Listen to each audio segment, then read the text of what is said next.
All right, everybody, it is the QA. It is the May and April edition of the QA because I missed last month. And I definitely got to say, guys, it has been a minute.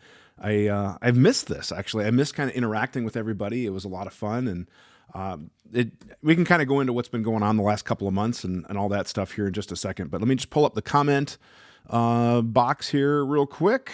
Hey, make sure we're doing good. If you guys can go ahead and give me a thumbs up, I have everything looking good on my end as far as audio and video and all that stuff. But if something's going on, go ahead and leave a comment down below, and I'll see if I can make any adjustments. Now, one of the things that a couple of people have noticed last time is the studio is a little different, and I am going to do a shop tour, and I'm just waiting, to be honest, for my plaque. We did hit 100K on YouTube, which was a huge milestone for us. The next milestone that I got my radar on is the 500K on Facebook. We're at like 480 something, and that's been growing really well for us, which ironically, Facebook was kind of a static plateau for a while. But now we're really growing on there as well, which, you know, is obviously, it's important in this space if you want to be in the social media thing to grow. But anyways, one of the things I promised you guys was for 100K on YouTube, we were going to do a shop tour, which I still am planning, but I was also going to unveil the plaque, you know, which a lot of other channels have done. And YouTube still hasn't sent that to me. So I'm going to follow up with my rep and see, and maybe they won't, I don't know. But I was going to kind of have that as part of the tour where it would go like, you know, on the wall or whatever. But when I show you guys the tour, the studio used to be over there. And I used to have the big patch wall. This bench is actually on wheels. I made this, and it was over there. And it logistically didn't work out for day-to-day life. It was cool for filming. I liked it. But then as I got the side-by-side and other stuff or whatever, basically, you know, this building, shop, whatever, also has to serve family life. And it was just kind of a pain to have to pull out a vehicle to get the tractor out to do snow removal or lawn maintenance or whatever. Yeah, so anyways, it kind of became a pain. So I had to rearrange, and I moved the shop to the back corner. So that way, when I open up an overhead door, I can, you know, simply pull out or whatever. But I definitely did miss the look. So a couple people have commented, and we are going to be adding a patch wall. I put a smaller patch wall behind me that I'll have there. I still got the toolbox that you could kind of see in the old setup. And then this is my little milling machine and stuff too, which I'll probably, you know, add a little bit more lights or whatever. So anyways, we'll see what's going on here. All right, catching up on some comments. Looks like we do have a few people tuned in already, which is great. And it looks like audio and video aren't in. All right, now we're using echo cancellation mode. Let me know if that helps or not.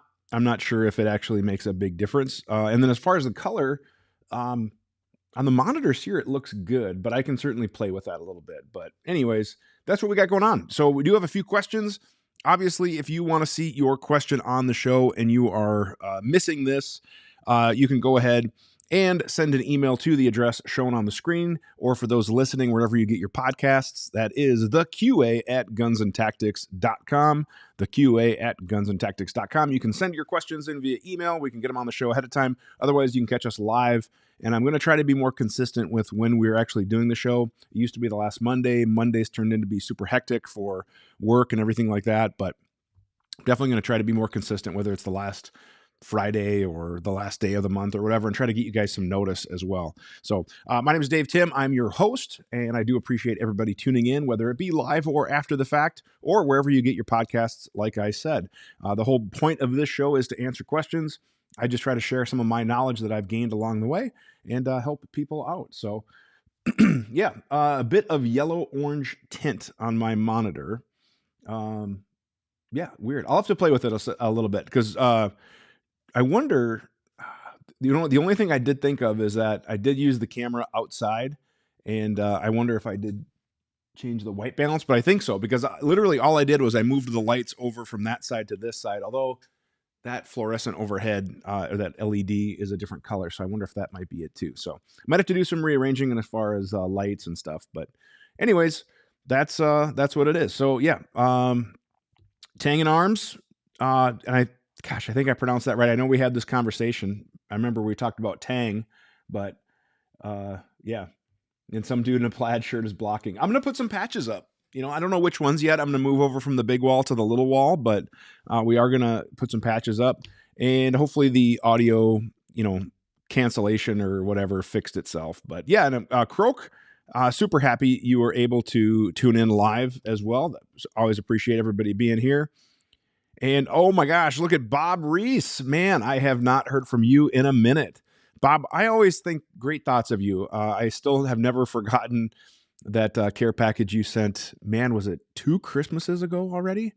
But anyways, I really do appreciate it. Your kindness and generosity will never be forgotten by me. So yeah, it has been a long time. I hope all is well with you and all of your loved ones as well. It's been hectic here. The kids are in their last week of school. So this summer, now that I was working from home last year too, because obviously, well, those of you guys that know and follow, it's been over a year since I left LE to do this kind of stuff full time. And now I'm working in the industry full time. I'll talk more about that maybe a little bit with the new job and all that stuff, which is what's been keeping me busy. But yeah, always great to hear from you, Bob. Super appreciate it. Let's just answer a quick question here. This is from Frank.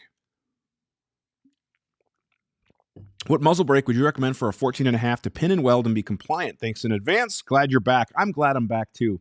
I would look at a suppressor mount. So right now I run a lot of dead air cans. They're probably my favorite overall suppressor.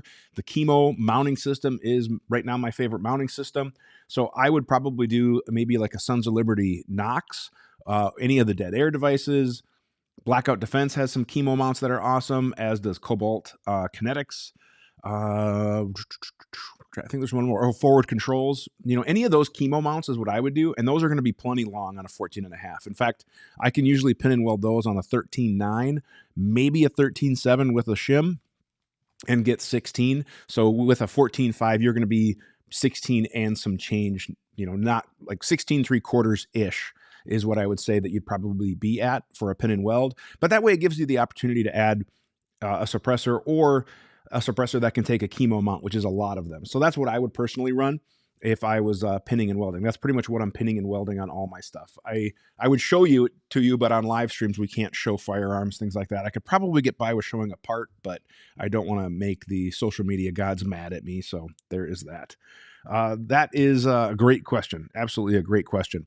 Before I answer more questions, I do have to give a shout out to our Patreon supporters. If you want to support the channel on our Patreon network, you can do so. Search for Guns and Tactics on Patreon. Right now, we did lose some Patreon supporters, which I'll talk about.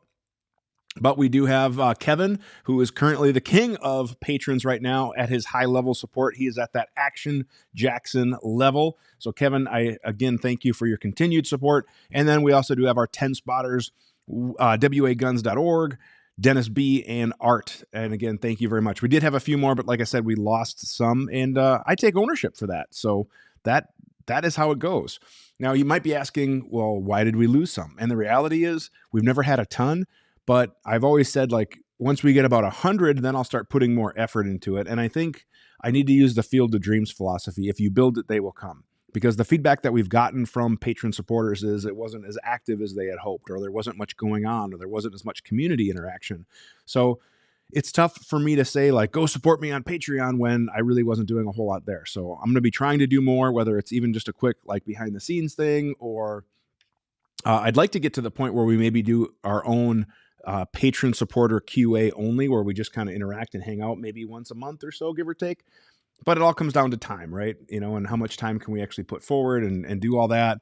So that's kind of the thing with Patreon. So if you have any feedback on why you do or why you would not support me on Patreon, post it in the comment. Let's talk about it. I just want to make it better and grow because I want to help that support the channel. But I realize that it needs to be a benefit for people too to support that. Some people are okay with just supporting it, like a tip jar, if you will, which, speaking of which, you can certainly leave some stars on Facebook or, obviously do the YouTube thing or whatever and do the super thanks, which I should get a notification. So if you want to support me, that's awesome. I'm not going to ever, come out and shake the bucket or the can or whatever, but if you want to support it, you can certainly do that. But yeah, that's a little bit what's going on with Patreon.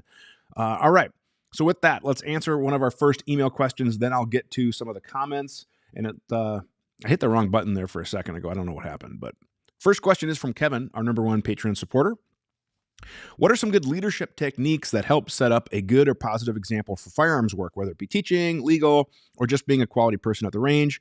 Some of the advice has to be setting a positive example, but the negative reinforcement can also be used to encourage someone not to be a beep as a student. The way the leader sets the tone can be so powerful. Police officers with good communication skills are A+, turning a potentially hostile domestic into a peaceful but not perfect. Watching the body cam of Sergeant Carter is a fine symphony of perfection.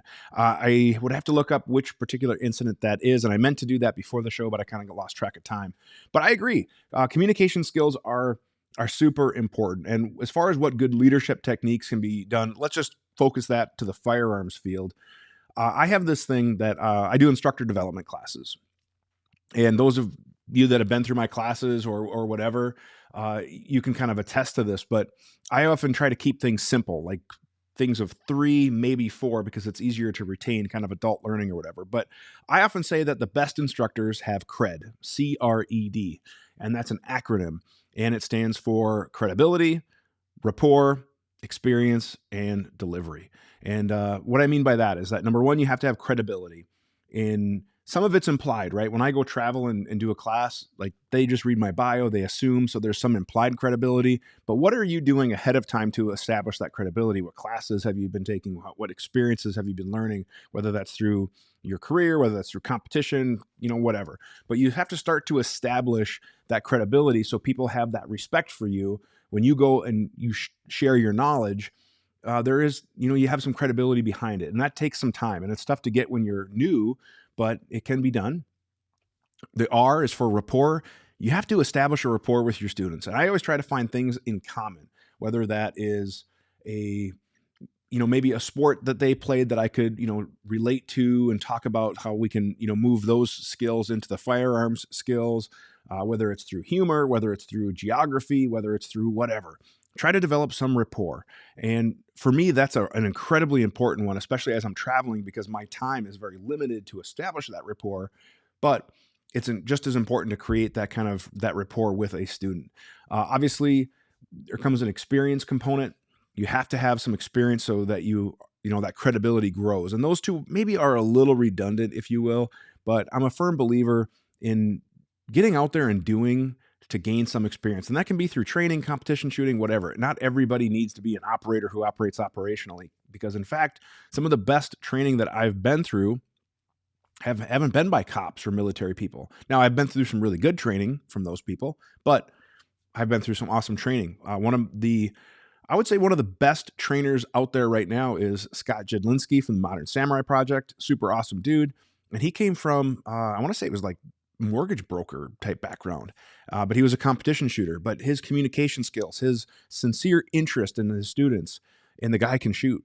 So phenomenal trainer. Arguably the busiest trainer on the circuit right now. So yeah. But anyways, that's that. Where was I? So we had credibility, rapport, experience. Oh, and delivery. Obviously, work on your delivery skills. Number one, don't be a jerk. Have the ability to communicate effectively, professionally, so you don't have to swear, you don't have to belittle. And Kevin, you've kind of had some other comments about some of that stuff. And I apologize for the experience that you've had down in Illinois, because you have some experiences that I have not experienced or have not seen.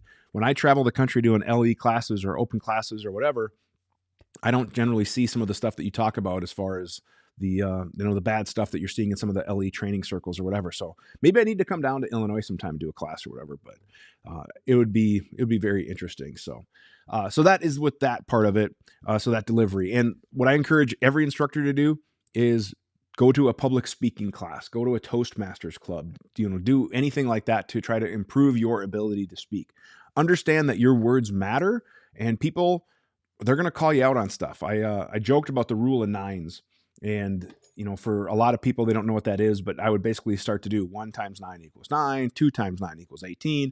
And I would go all the way up, and I'd be like, 9 times 9 equals 81, and 10 times 9 equals 99. And then they would like chuckle and, whatever. And they'd be like, I'd be like, what's wrong? They're like, 10 times 9, you said 99. Yeah. And they'd be like, it equals 90. I'd be like, you're right. That's the rule of 9. I got it right 9 times out of 10. and nobody told me, nobody praised me, nobody said, hey, good job. All you remember is that one time you messed up. And that's what people remember, sadly. So something to think about. So great question, Kevin. Great question. Hopefully that helps. We'll do that. Maybe we can talk more about that or whatever. So, all right, I got some super thanks coming in. That is pretty awesome. Let me go ahead and give shout outs to those here quick. No, they're here. I swear I saw them. There we go. So we got one from Croak. Thank you very much. $10. I appreciate that, man. And yeah, the white balance, like I said, on this monitor, it looks okay. This monitor, it looks a little bit, so I'll have to play with the camera setting and the fluorescent lights a little bit. So yeah, it is on there. And then obviously, also appreciate from Dustin, just to one up Croak. So right now the bid's at 11, guys. Just right now the bid's at 11. But I appreciate the support, guys. I really, really do. So, and looks like Croak is appreciating a little good humor there as well. All right, let's go back to the comments and make sure we get caught up on those. All right, we were at. All right, this is from JR. Would like to start reloading my own brass. What is a good chamber to start with? Well, I will be upfront with you. The only thing I reload is magazines, and I stole that from Dustin, actually. I don't reload. I did very briefly. Man, it's probably been 10 to 15 years ago. It was a long time, and I used a Rock Chucker Supreme, and I was reloading bullseye ammunition for pistol competition and 308 single stage. So I never got into the progressive stuff or whatever, time consuming, all that. And, back in the day, ammo was pretty cheap. You could get 9mm ammo for 16, 17 cents a round. So I didn't really see the appeal in reloading and that kind of thing. And then I was fortunate enough to be sponsored as a competitive shooter. So I had ammo basically, provided for me. So I will say that I am outside of my wheelhouse when it comes to reloading, but good calibers to maybe start with would be the staples, 9mm, 223, 308, 45, that kind of thing. And obviously whatever you shoot the most. But as far as like which presses, dies, and all that stuff to recommend, I will be honest, I'm a little out of my element. So I'd have to do some research. Otherwise, maybe we could see if we can find a good reloading channel or something like that. So, but I do appreciate the question. This one is from King Deling. What is your opinion of 3 to 4 inch 1911s for EDC? Just trying to stay in line with the pistols I prefer to shoot. I would totally look at a pistol like that. If you can carry it comfortably, I would personally look at a double stack. So things that come to mind right now, like the Staccato CS, a nice compact gun, and that's a 3-some inch barrel, good capacity. Magazines so far have been reliable for me. I'll have a video, I don't know, maybe month-ish out plus on kind of my first look at a Staccato CS. Not quite a like 5,000 round review, but I definitely have been enjoying it. The Kimber gun that was announced at NRA looks very interesting, and that's kind of going after that carry market of a double stack gun. It kind of reminded me of a Wilson-esque type of gun, but I did a little short on that with Kimber at NRA, so that gun looks pretty cool. Nighthawk obviously is super expensive, but they make some really, really nice stuff. I just got my first Nighthawk in, which I've done some reels on, which hopefully you guys are following the reels and shorts, because that's a good way to kind of see what's kind of coming up with full videos and things like that. But yeah, I would totally rock one of those. Put a dot on it, be good to go. You can even get a slim light, appendix rigs, whatever. So I would not hesitate. I just prefer double stacks, and pretty much everything I'm buying right now is handgun wise double stack 9mm. So that's kind of where I'm at. But yeah, good question. All right, this one is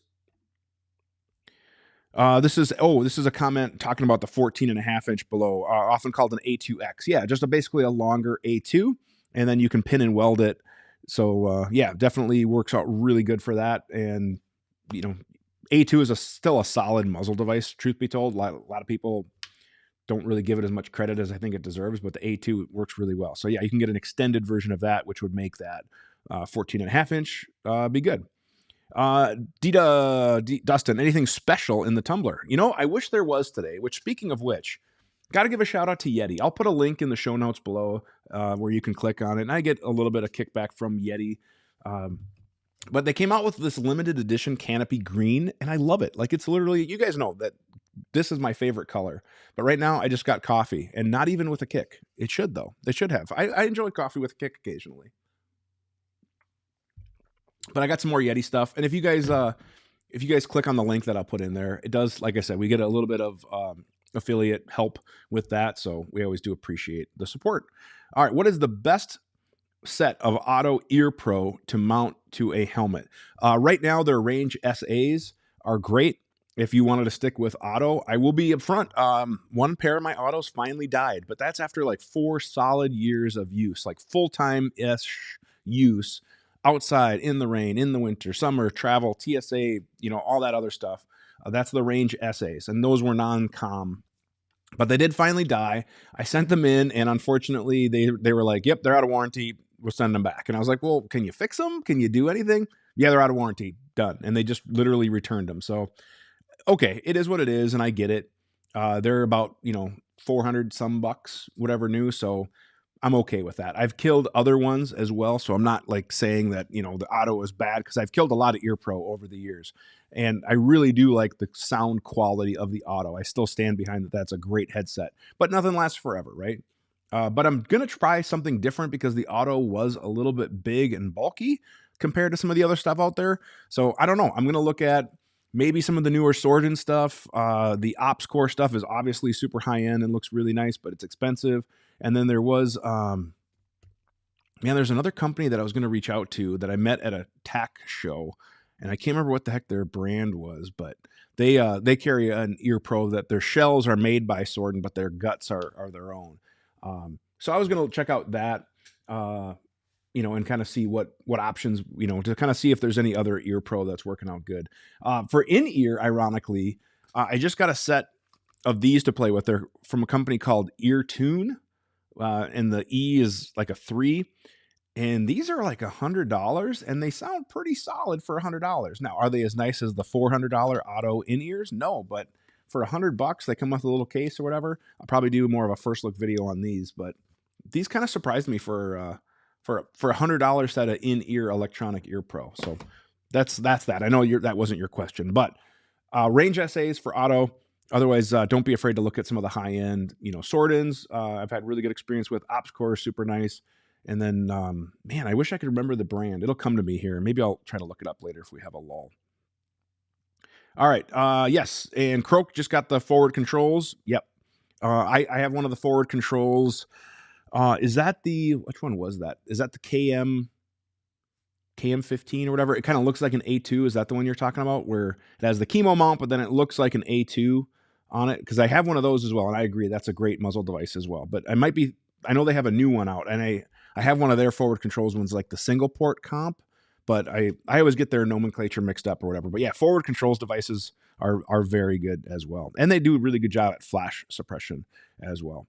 Yeah, let's see here, and this is from Liqueurs 517. Did I pronounce that right, or is it Liqueurs? But anyways, you left LE a year ago today, man. Congratulations. It's a little bittersweet though, right?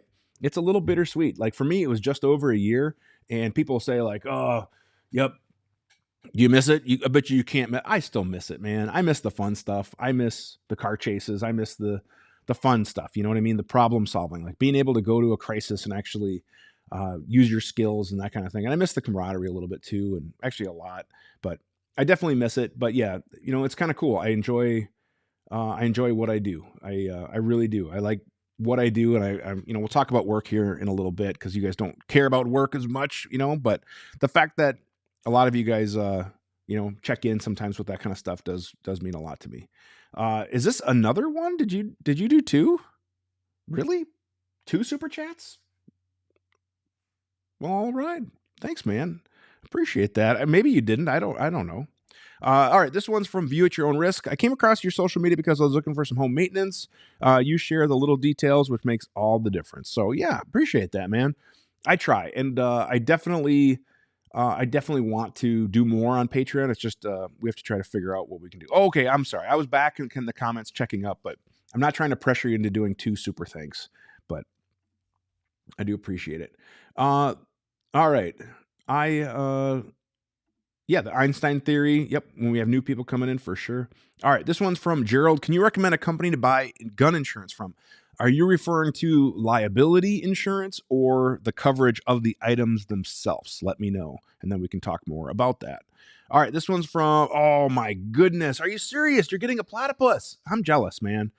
The only thing holding me back is I'm waiting for their RMR cut slides to come out. But for those of you guys that don't know, at NRA, I did a short with Stealth Arms, and they have this gun called the Platypus. And it's a 1911 double stack. And I know what you're thinking, big deal. But this one takes Glock mags.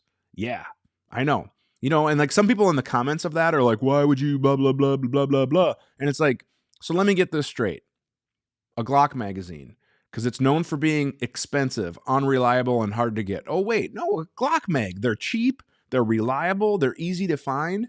Like, it seems pretty cool. And I gotta say, I don't think you're gonna be disappointed. When I held those guns at the NRA show, they felt really nice, especially for what do they start at 1,500. They felt really nice. I'm gonna order one. I've tried to reach out for like a media sample, and the owner, which Tim, if you're watching, basically it's like they're busy enough. They don't need a ton of help marketing or whatever, which is a good problem for them to have. But I'm probably going to order one as soon as the RMR cut version comes out, and then we can go from there. So, but it's tough because it's, you know, it seems like a reliable gun. They're comfortable. The grip angle was good, and they take Glock magazines, which everybody has a ton of. Like, yeah, you'll have to let me know. Will you please send me a message or, you know, post on the page or whatever and let me know how it runs for you. But yeah, pretty excited for you, man. I think that's pretty cool. Yeah, and the Bull. Oh my gosh, you're right. Totally. Bull Armory stuff is amazing. For those of you guys that aren't familiar with them, they make 2011 style guns or 1911 double stacks, which that's a whole nother topic as far as the terminology, but they're made in Israel. Again, quality is really good. I'm going to be getting a Bull Armory. I can't remember which model, but I want to say it's around their 4.25, one of their guns to do a review on. And every time I've handled one, talked to other people, again, very impressed. I'm looking forward to getting a Bull as well because I think it'll be really, really good. All right, now let's see here. It's popping? What's popping? Am I popping? Am I being too loud? Is that what you mean by popping the audio? Should I turn it down just a hair? Let me do that. So now we're down at 95. So hopefully it doesn't pop as much here. But let me know what you're thinking. And then as far as the insurance question, I don't know if that worked out as well, but we'll see what we come up with. This is from Ryan. My top 5 gun tubers. Well, obviously everybody watches Grand Thumb. He's just entertaining. He's actually a really personable guy. I met him at SHOT Show. We did a short little reel together. We joked around. Super nice guy. So I got to give props to Grand Thumb. I really do. Ultimate Reloader, Gavin, you know, for like precision rifle stuff. I really enjoy watching him. Yeah, I'd watch some Sage stuff for that technical, although he's pretty much Patreon only now. The Humble Marksman, I like watching his stuff. Tactical Considerations. Roger from QVO Tactical. Got to hang out with him after SHOT. I was actually in a class teaching in Nevada. I was teaching in Nevada, whatever metro area. The name is escaping me. And he's from there. We got to link up. We had dinner. So again, those will be some of mine. I'm trying to think who else I tune into on a regular basis for gun stuff. I'll have to look at my subscriptions, but those are some of the regular ones that I try to interact with and try to catch up on, see what they're doing. Hoplophile, I met him at a media event last week. I like watching his stuff. I'm trying to think of some other ones, but yeah. So I don't know. Who are your favorites? I mean, sound off in the comment section below, but those are some of the ones that I really like. This one is from Nicholas from Facebook. I know red dots on pistols are their own sighting systems that exist on a different plane. However, the deep optic cut and optics and lower deck, we get to the point where it's on the same plane. Hang on. Do we get to a point where it's on the same plane and co-witness is identical with irons? We're getting close, but no. And the reason I'll say this is that the EPS, which I do love, because you can put an EPS on like a Glock 43 MOS, for example, and then you have just standard sights. But those standard sights are still at the bottom, let's just call it like the bottom 8th, maybe bottom 6th of the window. And I still want to ideally be in the center of the window. Now, if I zero everything and I have point of aim, point of impact at 10 yards, yes, things are on about that. They will look like everything's lined up. However, that's not how I want to present. When I present and I'm actually looking at my target 10 yards out, that front sight is going to be just a little bit proud, and that dot is going to be in the center window. So yes, technically we might be getting closer to that, but that's not from a practice of how I would actually, want to shoot things like that. So, But yeah, good question. Oh yeah, there we go. The popping. I got you. I got it. But yeah, great question. Great question. All right, let's see here. Good to know about the Liberators. I've heard good things about TCI. So glad to hear the customer service was great. I do want to try a set of the Safari Lands. I think they would be pretty good. Battery and modularity. Let's see here. Sword and Supreme. Yep, I do have a pair of Swordens. The only thing that I've killed like 2 Swordens with the battery contacts because you have to like, push the battery in and then kind of stack it or whatever. So I've had those contacts break on at least 2 sets. I bought maybe 6 sets of Swordens, 4 that I gave to my staff when I was doing more training stuff, and then ironically 2 that my kids have now. But that was my only hesitation with the Swordens. So I wouldn't mind the battery modularity upgrade, whatever. So yeah, there we go. Liqueurs, got it. And I believe it's Chris is your first name, right? Chris Tangen Arms. There was a time I would have done LE. Oh my gosh, I know it, man. I remember that too. I definitely remember that. And hey, Liqueurs, thank you very much for the couple bucks. I really appreciate it. And coverage of the guns. I'm assuming that is a YouTube channel. I'll have to double check. Yeah, agreed. All right, I need comms, and I found the full JTAC package. So yeah, if you need comms, what I would probably look at is like the auto. I can't remember what they call their comm model. Otherwise, OpsCore I know makes a comm set, and I really wish I could remember that company because I gave them some feedback about like a patrol focused headset, and they were going to bring that to production. But yeah, and the color I'm picking up what you're putting down now. So usually when I hear of like popping, people talk about like your audio is popping or whatever. But yeah, I love this color. Like I got some coolers coming. I got more drinkware and all that stuff. So I'm pretty pumped. Again, if you guys want to buy Yeti stuff, please use my link. I really do appreciate it. And yeah, we get a little kickback. And actually, I'm going to be doing a review on the Yeti luggage, 100 flight review of the Yeti luggage, because all the other luggage reviews that were out there are like paid Yeti ambassadors. And like one guy did a review and the silica gel and the tags were still on it. So it's like, dude, you didn't even use that crap. Come on. But I got to say the Yeti luggage is actually pretty nice. It surprised me. And I agree, man. Hop is turning into one of your favorite gun tubers. Yeah, and Brass Facts. But I don't know what Hop's background is or Brass Facts. I think Brass Facts was military.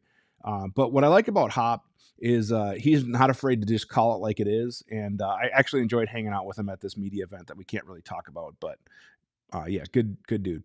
Oh yeah, TFB TV. Gosh, I love James and Hop. I love those guys. They're going to be at TriggerCon. So yes, T-Rex, Grand Thumb, Classic Firearms, Mac. And actually I met the Classic Firearms guys too. So yeah, a lot of cool dudes. Speaking of which, if you guys are in the Midwest, I would really, really, really encourage you guys to come to TriggerCon. It's going to be in Wichita, Kansas, and we are shaping up to have one heck of an awesome show. I am kind of helping out a little bit, which we could talk a little bit about, but we have some amazing exhibitors lined up. Like seriously, the names that you want to see, they are coming and they're booking more and more every week. But it's going to be in Wichita, Kansas, in actually the metro area. It's going to be a see it, then shoot it event. So 2 days of the show, then it transitions to a range day at an absolutely amazing facility, which I wish I lived closer because that range facility is awesome. Really, really cool range. Tickets are like $25. I'll have a link when we the show up live, but it's awesome. I think it's going to be worth the trip for a lot of people to make the drive. So if you guys are anywhere near Wichita, I would love to see you. We can do a meet and greet.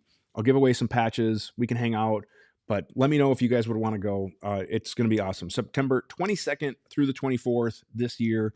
And I'll be putting promos throughout the videos and we'll have links and all that other stuff too. But September 22 through the 24, boom, it's going to be awesome.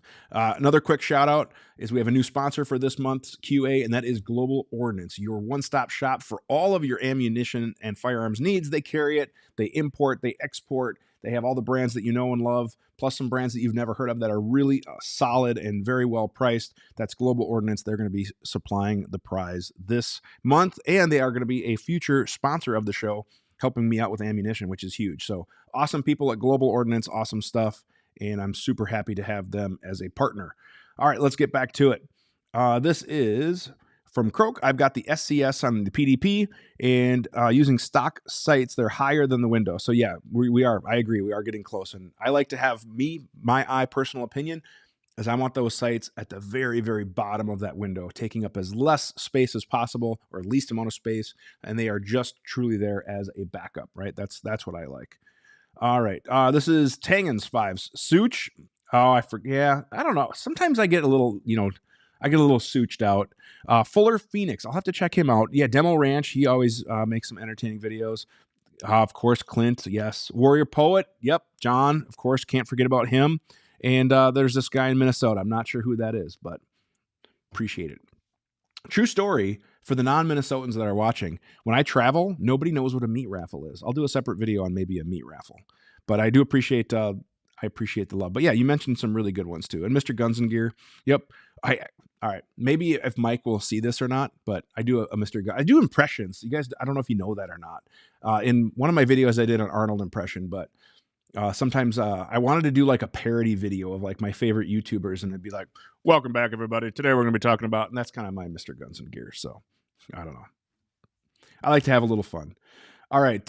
When you're considering a headset with comms, make sure that you got a guy that can advise you on mic types. Yeah, because obviously it is compatibility issues. There's impedance issues and all that stuff. I'm a radio nerd. At least I used to be, but you're totally right. All right. We're caught up on comments. Awesome. Let me get to a couple other questions quick. Can you give an update on finding a red dot as you have a stigma with your vision? And I clarified he does mean an astigmatism. And obviously, for those of you guys that follow, you know that I went to my eye doctor not that long ago because I posted a picture of me with a firearm and that weird camera thingy, 1-2, the optometry tool, whatever. And I figured out that my astigmatism was getting to the point where I wanted to try prescription shooting glasses. So I went in, we figured out what my prescription is. I got some shooting glasses made up from Rudy Project, which, by the way, if you guys are looking for a sweet code, all of the Patreon supporters have access to it. But loyal QAnon people watchers, if you send me a message, I'll get you the code. But it's 35% off, which is pretty solid for all Rudy Project stuff. And I got to say, it made a difference. I had them at my first class it was April. I just got them in. I wore them to teaching a class in April. And it did make a difference as far as crisp of the dot and just how it just sharpened up everything. I still have pretty good vision, but man, it did make a difference.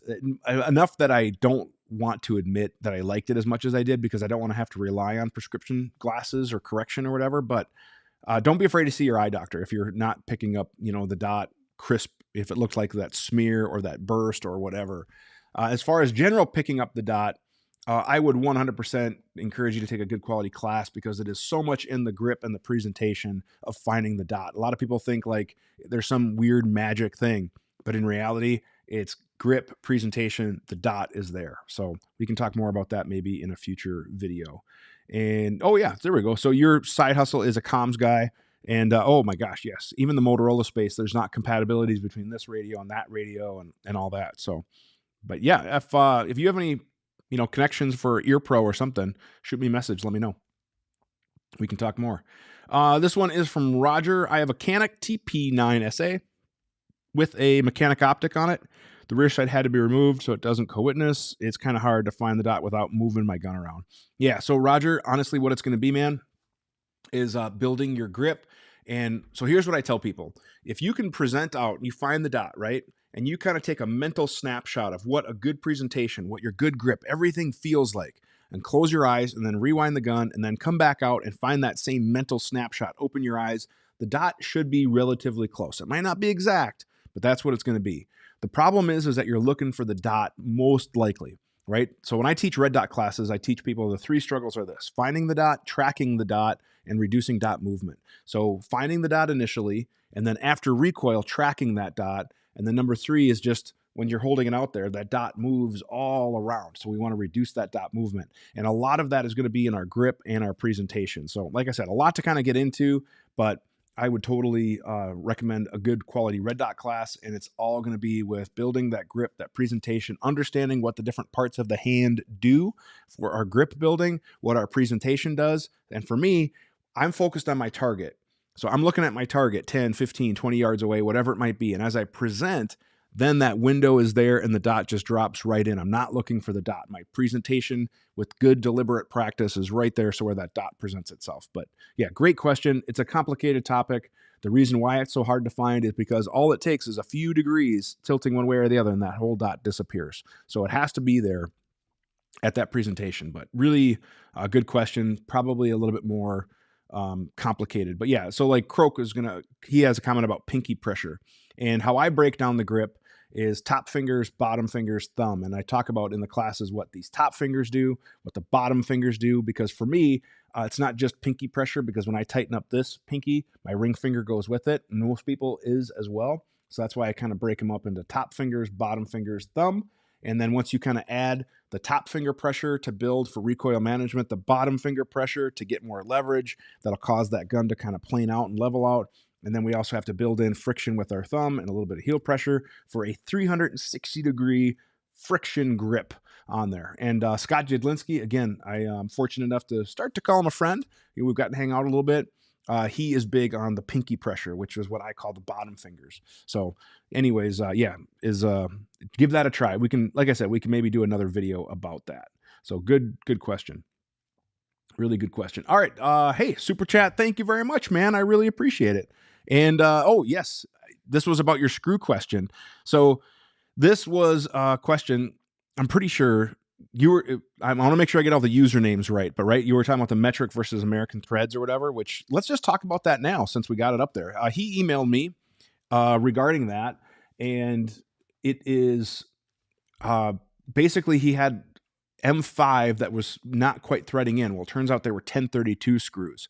And whenever you're looking for a screw, if you're going to go to a hardware store or something like that, try to take the device with you if you can and actually match the screws, because it might thread once or twice, but after that, it's going to bind. And I have seen it to where people will even put an M3 screw, a metric 3 screw, in a 632 hole, and with enough Loctite and Vibratite or whatever gummed on there, it actually kind of goes in, and then they think it fits, and it's actually not the right screws. So some gun companies use metric, some use American Standard, some use 632, 640, 8. It's all over the place, and that's the problem. Is there's not specific standards, so you really do have to make sure that you're using the right screws. And as always, check with the manufacturer. But yeah, it is difficult. But yeah, hey, thank you very much for the tip. I do appreciate it, and obviously I'm glad it worked out for you that you're able to get those screws and go from there. So this is from Tangen again. I had to take my MRO off. Yeah, just because you saw that slash. Yep, absolutely. Absolutely. So, and some people will see different things. Like some people really like Trijicon, some people really like Holosun, some people really like the Leupold. The aim point for me, ironically, with no correction, is a super crisp dot. So I picked up an Acro P2, and that thing, I don't need it.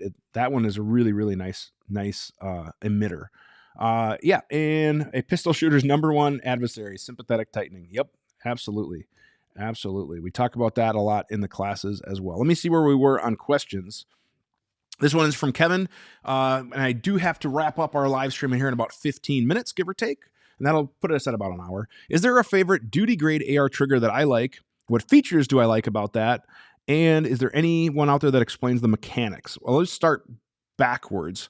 As far as the mechanics, I don't know. There's certain armor classes that I've taken, like Greg Sullivan from the Defensive Edge does a really nice job. I've taken a lot of armorist classes through him. I think he probably does a great job as anybody. School of the American Rifle does a nice job. I haven't taken his classes, but I've watched his content and we've messaged a little bit. So I do have a lot of good things to say about him just on my limited interaction. I'd love to take an armorist class from him, but I think he does a really nice job, and I would anticipate he would. So as far as the mechanics between a single stage and a double stage. And as you probably know, Kevin, I know you're, a gun nerd like me, engineering background that you have. Some of the 2-stage triggers out there actually aren't 2 stages. For those of you guys that don't know, a 2-stage generally has a first stage where it's a take up, it hits a wall, and then we break that second stage and it'll fire the shot. Most traditional AR triggers are a single stage where basically we just have to break through that wall and break the shot, right? And, so that is the traditions. Now, with that, we hang on one sec here, guys. I got to send a text. With that, some 2-stage triggers out there basically just have like a spring resistance before you hit that wall. So it's just the same as a single stage trigger, except for they just kind of add this movement or a spring. So that's probably the part of it. Now, as far as my favorites, obviously Geisley. I love Geisley triggers. The G2S is a great trigger. The what is their other? What's their nicer one? Oh shoot, I'm having another brain fart. Their nicer one, the SSA, and the SSAE. Those are all great triggers. Love Geisley stuff. Generally speaking, for a rock solid duty gun or whatever, I'm probably going to run a SSA or an SSAE. If I had to pick just one trigger, that'd probably be it. The LaRue trigger is very nice as well. I didn't like the trigger shoe as much, but as far as the break and the feel, LaRue was a really nice trigger. Trigger Tech just came out with a new duty line of series triggers, and they're a drop-in cassette style trigger, and they feel great. I'm going to get one to actually run hard, hopefully this summer. But when I saw those at the show, I was really impressed with what I saw, the manufacturing process, how they're doing that to keep the price down. That Trigger Tech, I feel like, is going to be one to keep an eye on, their duty line of triggers. So that looks really, really good. Other ones, single stage, that's a Hyperfire. Blackout Defense, again, I believe that's a single stage. Stern Defense makes a double stage, which looks great. And I'm also might be trying one from Extreme Shooter Supply. I can't remember what their thing is, but those would be probably some of my favorites. What was the other part of your question, Kevin? What features do I like? Oh, the features that I like about it is, number one, they just generally work. They're reliable, they're rugged, and they're priced pretty well. Other features that I like with those triggers is the stages are relatively generous. And what I mean by that is that some two-stage triggers, it's just a little bit and a little bit. I like a stage where I actually have to take up and then I hit that definable wall and I still have a crisp break. Some of the other two-stage triggers on the market, like I said, it's either just like a spring, so it's kind of spongy, and then the break is kind of mushy. But I like, taking it up so we actually have a break, and then, or excuse me, take up and then we have a break. But those are some of the things I like. Maybe we can do another focused video. I can add it to the list. I'm so many videos behind, though, that I feel like if I keep saying add it to the list, it's just going to never happen. But yeah, SSAE, the LaRue, you guys are spot on. You guys are spot on. Let me hop back to the questions here quick. I hope you're well. My name is Christian. Big fan. I appreciate that, man. Work in LA in California. California, come on. See, there's another Arnold impression. And noticed an indent on the optic plate on this Dawson plate that would affect the RMR. It says a bottom. Basically what he's talking about, and I don't have a picture of it, but some of the, I can't remember if it's the current or the older generation DPO plates, which is Dawson's plates for the 2011s. It had like a little cutout, and I can't remember if that was for a spare battery. I was going to see if I had one around, and I didn't, and I was going to clarify it. But like I said, some of their other plates don't have that. It's just machined flat, which I think is the newer one. And I can't remember if it was meant to carry a spare battery, which I think is what it was, but I want to double check. But obviously, with the RMR, it has a bottom mounted battery. We always have to make sure that we are, supporting that, so that way we don't have that bounce issue, which could cause some reliability with the RMR. Not to say anything bad about the RMR. It's a great optic, and I arguably will give it credit for really pushing pistol mounted optics to where we are now. Yes, there was some of the old stuff like the Doctor and all that other stuff, but let's be honest. Like most of you guys watching, what was the first optic that you mounted on a pistol slide? It was probably an RMR. Or what was the first one that you saw mounted on a slide? It was probably an RMR. When the RMR came out, it wasn't really meant for that. It's a ruggedized miniature rifle sight or reflex sight. And it was designed to go like piggyback on ACOGs and stuff like that. And then people are like, hey, I bet you we can mount these to slides. And let's give credit where credit is due. The RMR, I think, arguably gets a lot of credit for doing that. So, all right, let's take a look out here. Best aftermarket Glock trigger. Whew, that's a good one. Best aftermarket. I've tried a few and I've had meh results. Right now, I have a Steel City that I like. Honestly, for bang for buck, I still go with some of the flat face from Tango Down, and that's just a basic trigger, and I'll use a Glock minus connector, and I'll still get that good reliability that I like, but it's not super crisp because it's still a Glock trigger, if you will. I do want to spend some more time with the Timney. I don't have a ton of time behind that, so I wouldn't mind checking one of those out. I'm trying to think of some of the other ones. Glocktriggers.com, I think I've played with a little bit and had good luck with. But truth be told, usually what I end up doing for a Glock trigger is I just clean it up myself. I put a Glock factory minus connector in. And then if I want to run a flat face, which I personally prefer, I do have a couple of Steel City metal flat face triggers, which are nice. But the only thing I don't like about the Steel City, I like the take up distance that it travels, but it's definitely, I lose some of that Glock wall. Because even though Glock isn't really a two-stage, you do kind of have that take up, you hit the wall, you can break the shot. And with the Steel City, it's all kind of a more speed bump type system. I don't have as much, so it's kind of just like that versus take up and then break, even though Glock triggers are kind of mushy to begin with.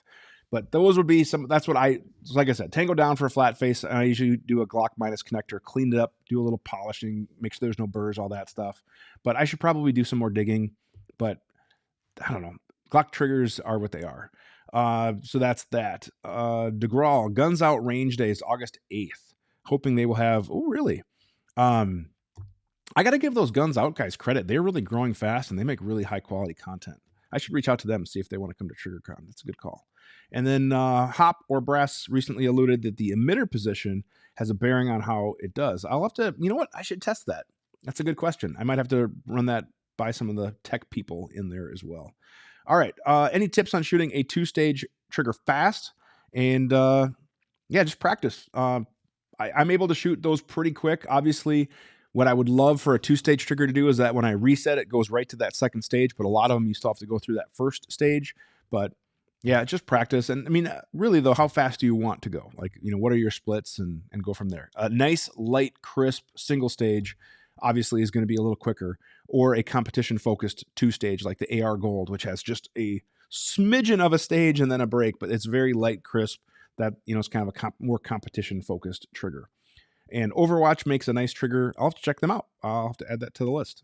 So, yeah. And working the wall. Yep, exactly. Working the wall. All right, let me answer a couple more email questions quick. Let me make sure we got that one we just did. This one's from Reed. Is the DLC worth getting over a stainless? I think so. It's not that much. I would definitely check it out from Staccato. I like it. Staccato offers a frame service. I was not familiar with that. I didn't know if they did a frame service or not.